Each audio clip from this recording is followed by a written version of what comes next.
जी अस्सलाम वालेकुम स्टूडेंट्स, कैसे हैं आप। हम लोग बर्नौली इक्वेशन की एप्लीकेशंस स्टडी कर रहे हैं और आज भी हम इसी के ऊपर ही डिस्कशन जारी रखेंगे। इसमें पहला पॉइंट है lift on an aeroplane.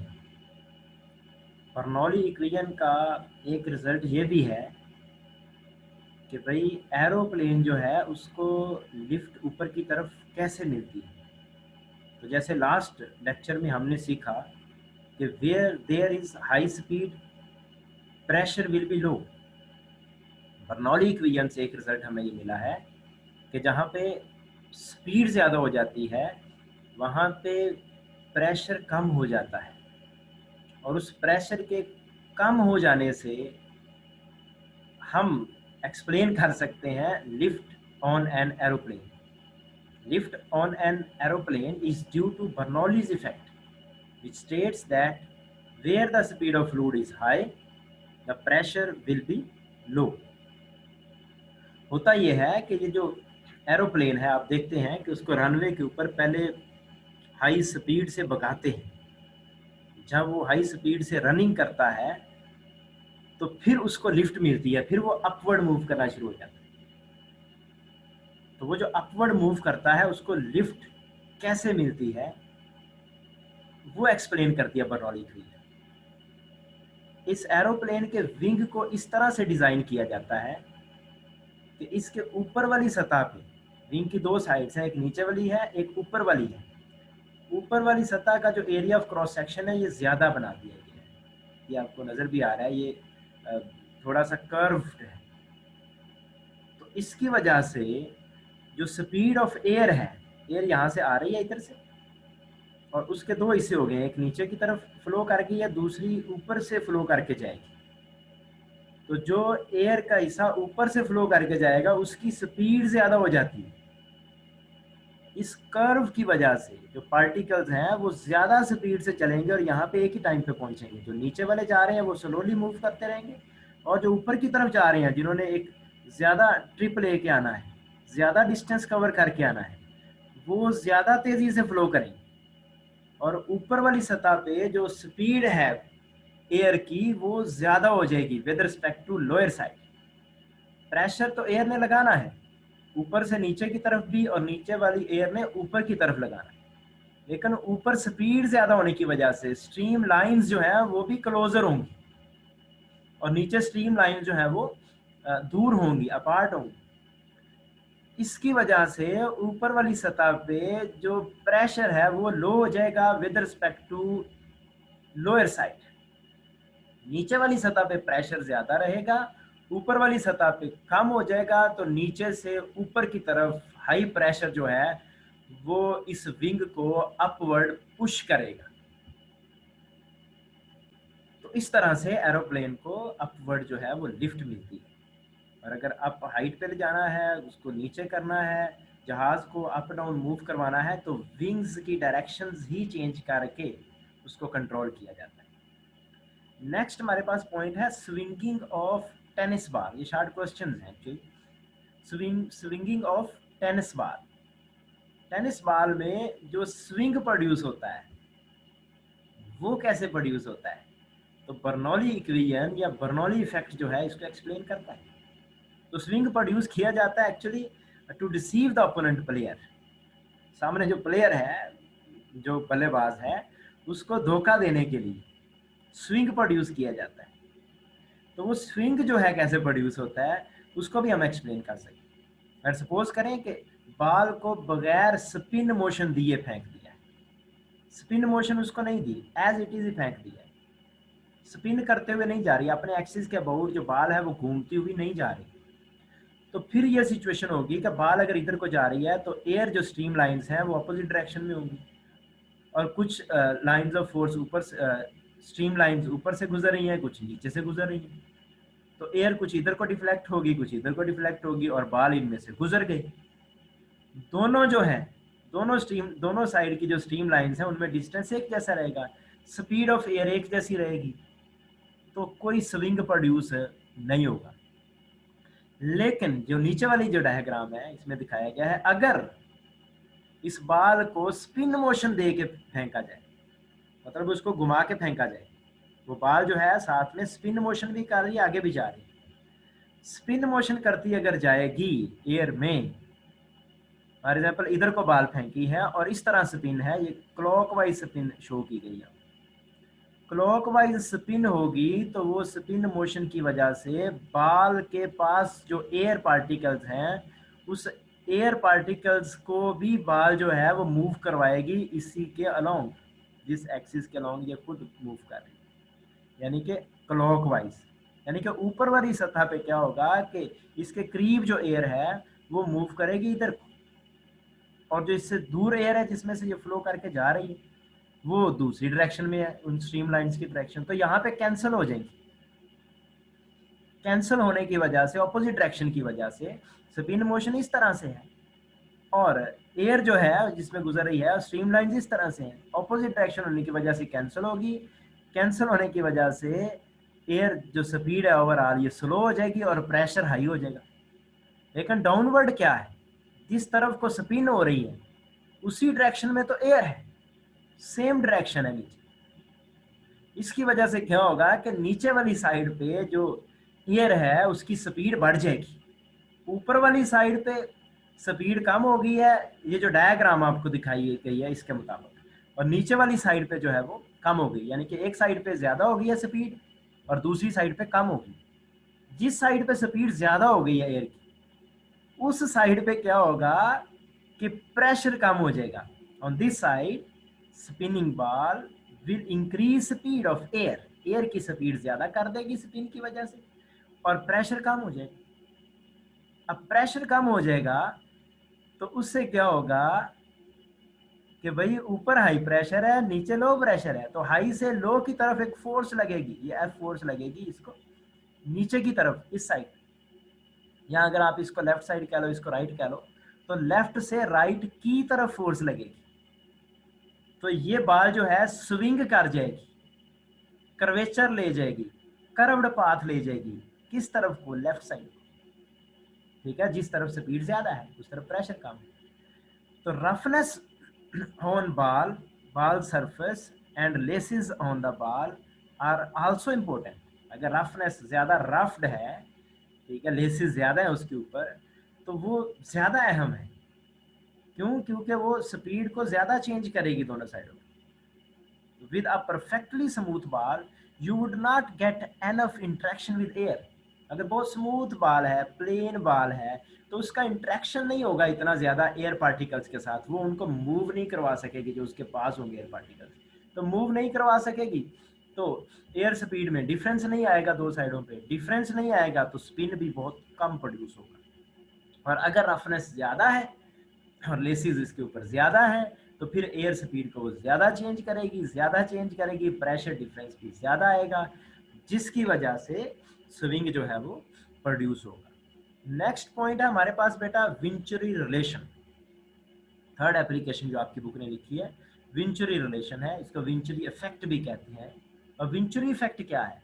The effect of decrease of pressure with increase of speed of fluid in a horizontal pipe. एक हॉरिजॉन्टल पाइप में जब जहां पे स्पीड इंक्रीज कर जाए वहां प्रेशर का कम हो जाना, इसी को नाम दिया गया बेटा विंचुरी इफेक्ट का। और विंचुरी मीटर अब क्या है? ये एक ऐसा डिवाइस है जो कि यूज होता है to measure the speed of fluid. Fluid की स्पीड मेजर करने के लिए जो डिवाइस यूज होता है उसका नाम है विंचुरी मीटर। ये एमसीक्यू भी आ सकता है कि venturi meter is used to measure the speed of fluid. तो आप स्पीड ऑफ फ्लूइड को क्लिक करेंगे, स्पीड ऑफ फ्लूइड को मेजर करता है। और वर्किंग प्रिंसिपल जो है विंचुरी मीटर का वो विंचुरी रिलेशन है। इस रिलेशन को समझते हैं। ये हमारे पास डायग्राम दिखाई गई है। एक पाइप है, एक बड़ा पाइप है, इसका यहाँ एरिया ऑफ क्रॉस सेक्शन ज्यादा है A1 पे पोजीशन पे, A2 पोजीशन पे इसका एरिया ऑफ क्रॉस सेक्शन कम है और फिर आगे ज्यादा है। इसमें से अगर कोई फ्लूइड मूव कर रहा है, फ्लो कर रहा है, तो यहाँ पे A1 पोजीशन पे उसकी स्पीड कम होगी, लेकिन A2 पोजीशन पे उसकी स्पीड काफ़ी ज़्यादा हो जाएगी, जैसे हमने पिछले टॉपिक में भी ये स्टडी किया है। तो यहाँ पे स्पीड ज़्यादा हो जाएगी। अब एक और पाइप इसके साथ जोड़ दी है इस तरह से, उसकी एक साइड जो है वो यहाँ पे जोड़ दी है जहाँ पे इस पाइप का डायमीटर ज़्यादा है, दूसरी साइड जो है जहाँ पे डायमीटर लो है वहाँ जोड़ दी।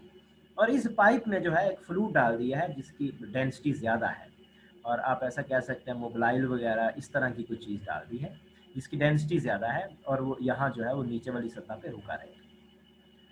अब यहाँ से एक फ्लूइड जा रहा है, ये गुजर रहा है, ठीक है, जहाँ से गुजर रहा है और यहाँ पे एरिया ऑफ क्रॉस सेक्शन ज़्यादा है तो प्रेशर ज़्यादा होगा, स्पीड कम होगी। यहाँ पे स्पीड ऑफ फ्लूइड जो है वो कम होगी, A1 पोजीशन पे स्पीड कम होने की वजह से प्रेशर जो है वो ज़्यादा होगा।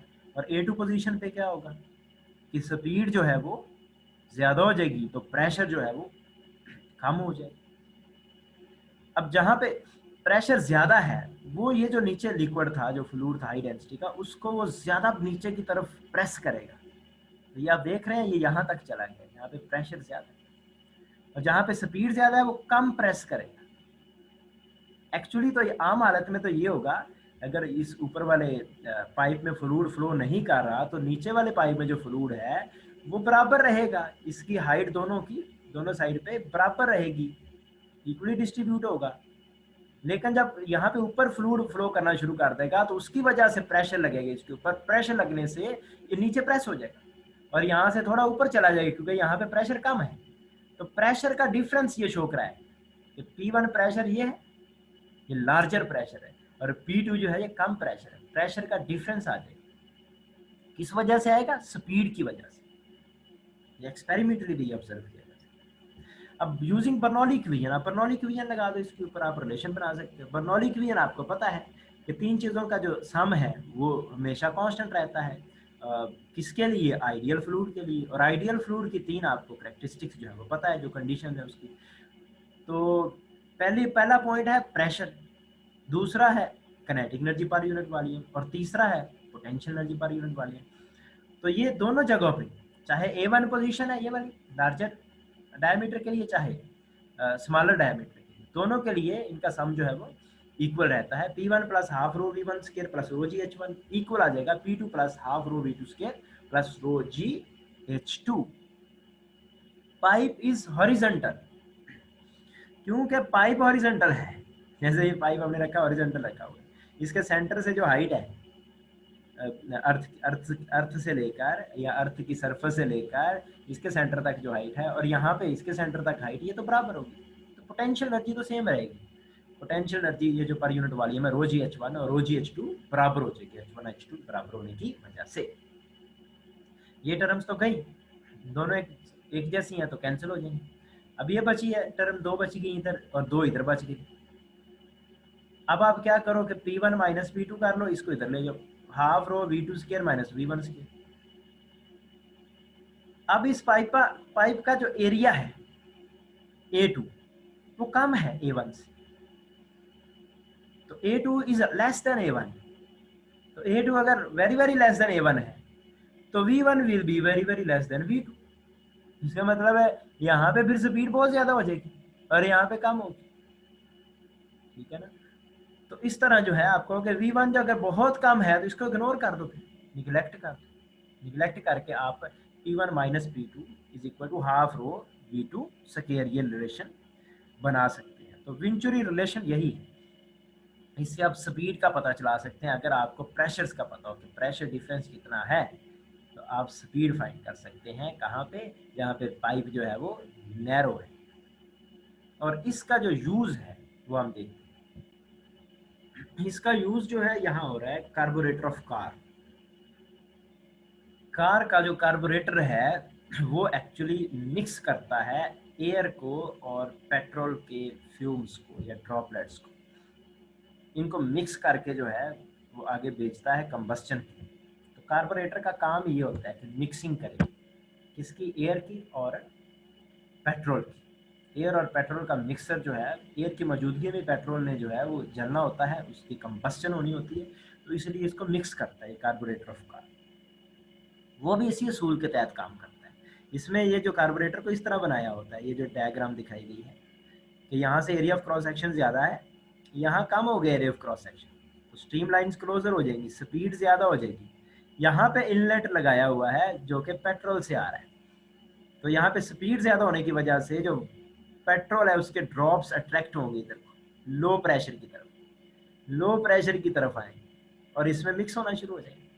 तो करेक्ट मिक्स ऑफ एयर के लिए जो है ये बर्नौली इफेक्ट का ही सहारा लिया जा रहा है, या हमने इसका नाम रखा होगा वेंचुरी इफेक्ट, इसका सहारा लिया जाता है। तो बर्नौली इक्वेशन की ही ये एप्लीकेशन है कि स्पीड ज़्यादा होने की वजह से यहाँ पे प्रेशर कम हो जाएगा और वाटर और जो पेट्रोल ड्रॉपलेट्स हैं वो इसमें शामिल होते रहेंगे।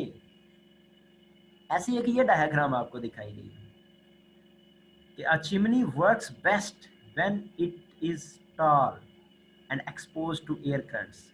फैक्ट्रियां हैं उनकी जो चिमनियां हैं जहां से धुआं निकलना है उनको बहुत हाइट पे बनाया जाता है।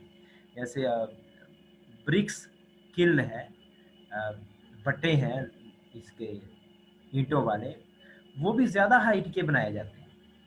ज़्यादा हाइट के बनाने का फ़ायदा ये होता है कि अगर आप हाइट पे जाएं, थोड़ा ऊपर चले जाएं, 10, 20, 30, 40, 50 फुट ऊपर चले जाएं, 60 फुट ऊपर चले जाएं, तो आप देखोगे कि स्पीड ऑफ एयर ऊपर ज़्यादा है with respect to ground level या सरफेस लेवल। तो स्पीड ऑफ एयर जो है वो ऊपर ज़्यादा होती है क्योंकि ऑब्स्टेकल्स वगैरह नहीं होती, तो एयर स्मूथली फ्लो कर रही होती है, मूव कर रही होती है। तो स्पीड ऑफ एयर ऊपर ज़्यादा होने की वजह से ऊपर प्रेशर कम हो जाता है। तो प्रेशर कम होने की वजह से यहाँ से हाई से लो प्रेशर की तरफ स्मोक जो है वो ईजिली फ्लो करता है। तो चिमनी बेहतर वर्क करेगी अगर ज़्यादा हाइट की पे बनाई जाएगी। तो ज़्यादा हाइट पे बनाएंगे चिमनी को तो वो ज़्यादा अच्छा उसका इफेक्ट होगा और आसानी से जो धुआं है जो ऊपर की तरफ भागेगा। ऐसे ही एक ये लेफ्ट साइड पे बॉटम पे ये बनाई गई एक डायग्राम कि वर्किंग ऑफ स्प्रेयर। स्प्रेयर है जस्ट लाइक उसमें अगर है आप सपोज कर लें पेंट वगैरह है, पेंट का स्प्रे करना है, इस तरह की चीज़ है। तो इस ये कैसे पेंट जो है यहाँ से बाहर आता है, तो उसका भी यही तरीका है कि यहाँ पे अगर रबर बल्ब लगाया हो, इसमें एयर भरे, आप इसको स्क्वीज करो, इसको दबाओ, इसको स्क्वीज करने से क्या होगा कि स्पीड से एयर निकलेगी, यहाँ से हाई स्पीड के साथ भागेगी। जब हाई स्पीड से एयर भागेगी तो इस जगह पे प्रेशर कम हो जाएगा। प्रेशर जब कम होगा तो यहाँ से जो लिक्विड है वो हाई से लो प्रेशर की तरफ भागेगा और नोजल से जो है वो स्प्रिंकल करते हुए बाहर निकलेगा। तो due to greater speed of air in narrower part of tube, pressure is decreased, liquid moves upward। ये भी बर्नौली इक्वेशन का इफेक्ट है। तो इस तरह हम लोगों ने काफ़ी पॉइंट्स जो है वो सीखे हैं बर्नौली इक्वेशन से रिलेटेड। तो आज के लिए इतनी ही बातें हैं, कुछ शार्ट क्वेश्चंस भी आएंगे, वहाँ भी हम कुछ और भी इफेक्ट्स सीखेंगे बर्नौली इक्वेशन के। तो इस तरह जो है वो बर्नौली इक्वेशन जो है वो तकरीबन जो है ये टॉपिक जो है वो कंप्लीट हो चुका है। बाकी हम चीज़ें शार्ट क्वेश्चन में कुछ सीखेंगे इंशाल्लाह। अल्लाह हाफिज़।